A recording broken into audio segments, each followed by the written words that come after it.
Seguimos aquí en su espacio Voz para el Cambio, esta ventana de compromiso con la patria. Nosotros de vez en cuando nos damos el lujo de tener aquí invitados del primer nivel. Hoy tenemos al maestro Celedonio Jiménez, sociólogo, un maestro meritísimo de la Universidad Autónoma de Santo Domingo, pero por sobre todas las cosas, un ciudadano ejemplar. Un ciudadano ejemplar, y eso debo martillarlo. El día pasado publicó un artículo, Tiempos de moral líquida.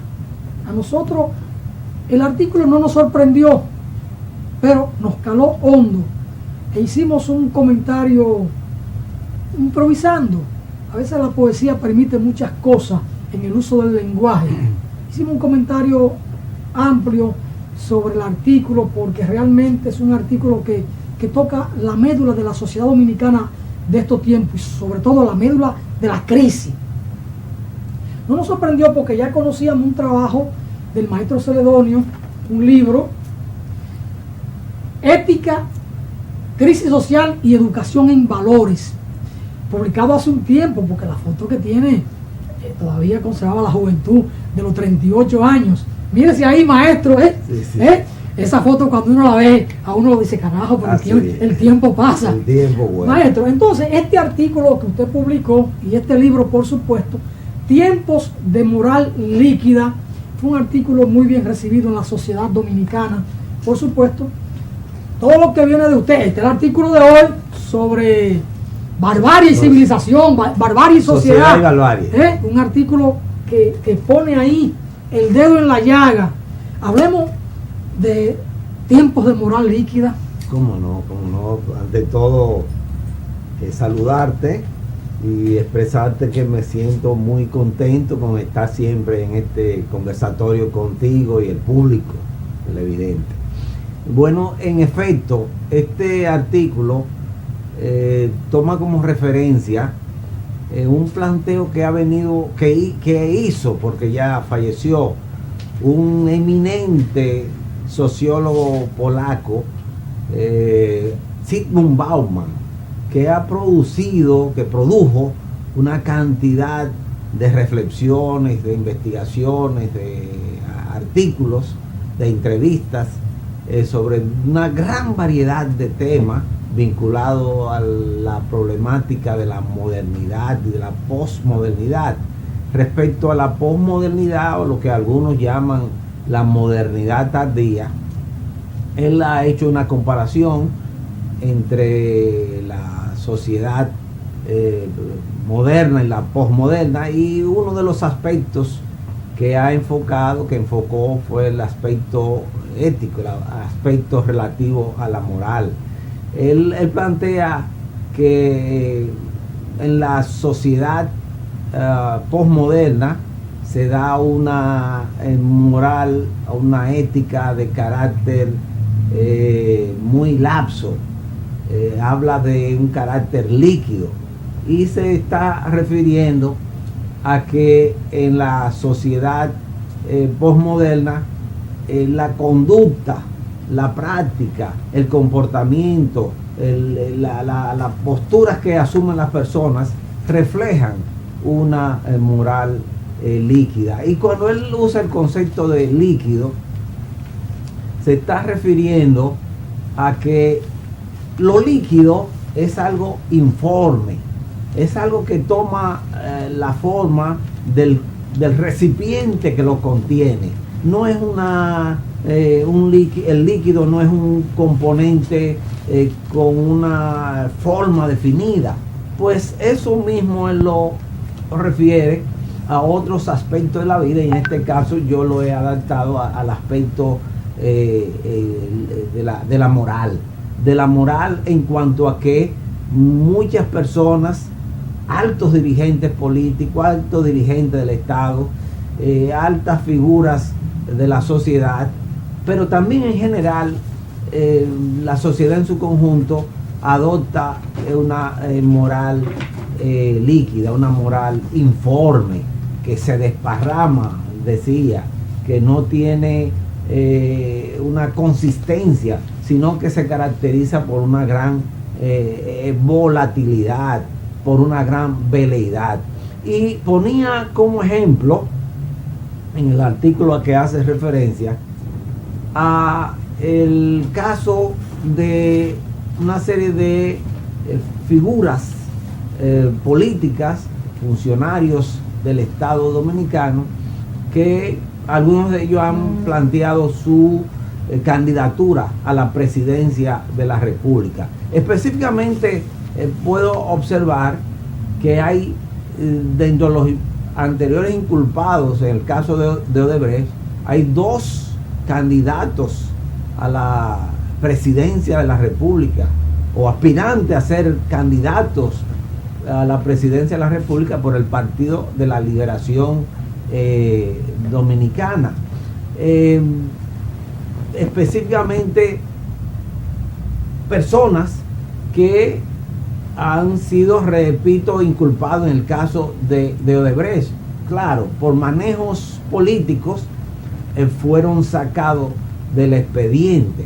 Hay otro, que es el caso de Carlos Amarante Baré, que también aspira a la presidencia por ese partido y que ha sido inculpado, ha sido señalado en actos irregulares cuando fue ministro de educación en el país.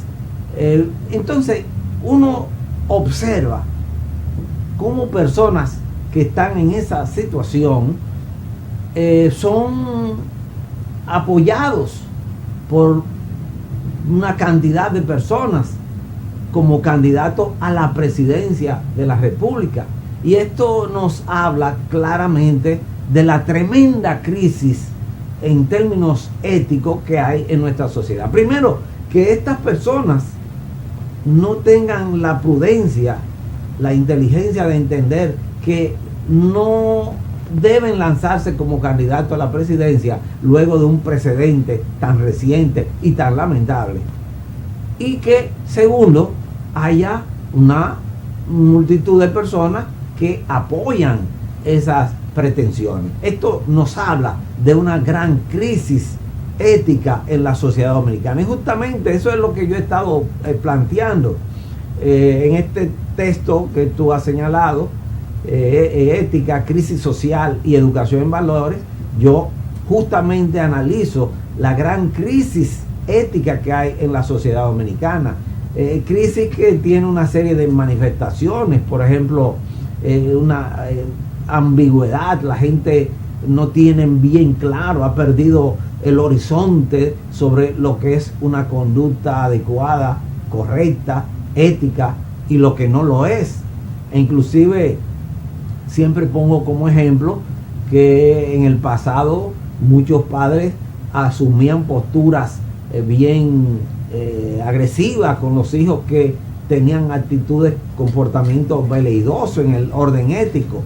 Pero hoy hay padres que le dicen a sus hijos, bueno, si te colocaron en tal posición como tal funcionario, aprovecha tu oportunidad. A veces de una forma muy sana, o creen ellos que es sano, pero están expresando esa crisis ética a que estoy haciendo referencia. Entonces, de eso se trata, de presentar la crisis ética que estamos viviendo hoy y que es la que explica que figuras que han salido de ese lodazal, porque lo han sacado a conveniencia política, se lancen inmediatamente a una candidatura tan importante como es la de la presidencia de la República, y que personas así, en esas circunstancias, en esas condiciones, sean apoyados por dominicanos. O sea, yo creo que esto nos pone en auto de que estamos en la sociedad dominicana pasando por momentos de crisis terrible en el orden ético. Ese es un problema que viene de atrás y que está permeando a toda la sociedad, iglesias, centros educativos, los partidos políticos e incluso ha permeado a la propia universidad pública, que para mí es lo más grave, porque si hay una institución que debía hacer referencia o un faro de luz en todos los sentidos, en el sentido del conocimiento, de la conducta ética, de la moral, de la responsabilidad, debía ser la Universidad del Estado, que lo fue durante muchos años, y sin embargo, este problema de la falta de ética ha ido copando, se ha ido adueñando de todos los espacios, de todos los intersticios sociales e institucionales del país, y ha penetrado a las iglesias, a los centros educativos del más alto nivel, a los aparatos de seguridad del Estado, a los aparatos represivos, los que tienen que garantizar la soberanía nacional. Porque ¿qué es lo que pasa en la frontera con los guardias? Que tienen allí el macuteo, el negocio. Antes, cuando mandaban a un guardia a la frontera, era como castigo. Hoy no es solo que es un premio, es que se compra una posición en la frontera. Todo esto arrastra el problema ético, el problema moral, porque hay una búsqueda de dinero, del dinero fácil, del enriquecimiento rápido. Y entonces, de ahí viene también todo el tema del narcotráfico, de la corrupción pública, de la corrupción en la justicia, jueces penales. Es decir, en términos morales, en términos éticos, el país como que se ha desplomado. Y es mucho más grave cuando uno tiene a personas que deben ser el ejemplo, los que encabezan los grandes actos de corrupción. Y por eso se ha hablado del hombre del maletín que pasa por el Congreso, que ahora adquirió un nombre por fin, y se llama Ángel, que de ángel no tiene nada. Entonces, hay un problema muy, muy serio, muy hondo en la sociedad dominicana, que es más peligroso que aquello de la serpiente de las 7 cabezas, porque ¿cuál cabeza corta usted en estos tiempos? Sí, yo oía fuera de cámara tu comentario anterior y te concedía la razón en el orden que tú expresabas, que hoy día muchas personas asumen determinadas conductas, por ejemplo en el caso del delito, porque tienen como elemento de retroalimentación lo que ven en las altas esferas públicas, también privadas, de nuestra sociedad. Es decir, aquí estamos frente al problema del efecto demostración. Lo que ven que se hace. El pueblo dominicano ha asistido desde ya hace varios años al espectáculo de figuras del Estado asumiendo comportamientos deprimentes en términos éticos. El comportamiento en cuanto se refiere a el manejo de los recursos públicos es observado por el conjunto de la sociedad. Y en el conjunto de la sociedad hay muchas personas que no han tenido la posibilidad de una formación íntegra, de una formación sólida, ni por parte de las instancias de educación, ni por parte de la instancia familiar. Y cuando ven que las figuras del Estado, las altas figuras del Estado, se comportan de una manera, pues eso ejerce un efecto de demostración, efecto de imitación por parte de esa población. Lo que hemos vivido en nuestra sociedad en las últimas décadas justamente es que los que deben dar los mayores ejemplos de moralidad, de rectitud en el comportamiento, en el manejo de los recursos del Estado, han actuado de una manera totalmente contraria. Y por eso entonces vemos que el problema ético es un problema sistémico, se ha convertido en un problema sistémico, un problema global en el conjunto de la sociedad. Hoy podemos hablar de un déficit ético en el conjunto de la sociedad, desde lo más elemental hasta las más altas instancias de la sociedad. Hoy día tenemos todos una gran desconfianza a veces un trabajador ocasional que te va a hacer un trabajo en la casa de carpintería o de plomería. Tú no tienes esa fe plena como podíamos tener décadas atrás, en que ese hombre te iba a presentar la factura correcta, te iba a cobrar correctamente, sino que iba a actuar de una manera indebida en ese sentido.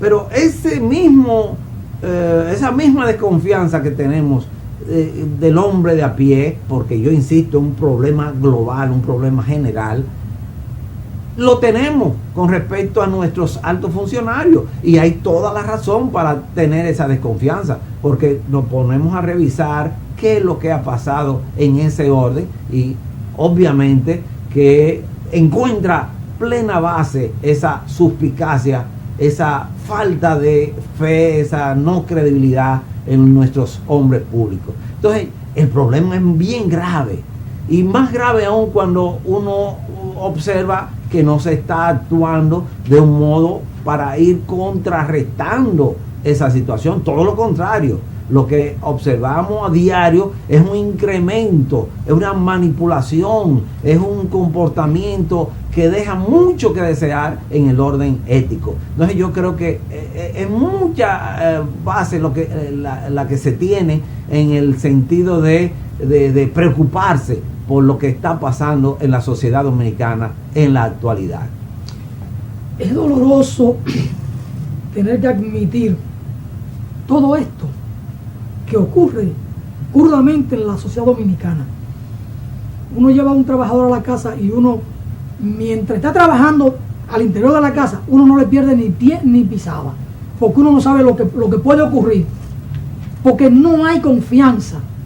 Y cuando en una sociedad llegamos a esos niveles de desconfianza, hay que vivir simplemente espantado. Es una sociedad que se desmorona.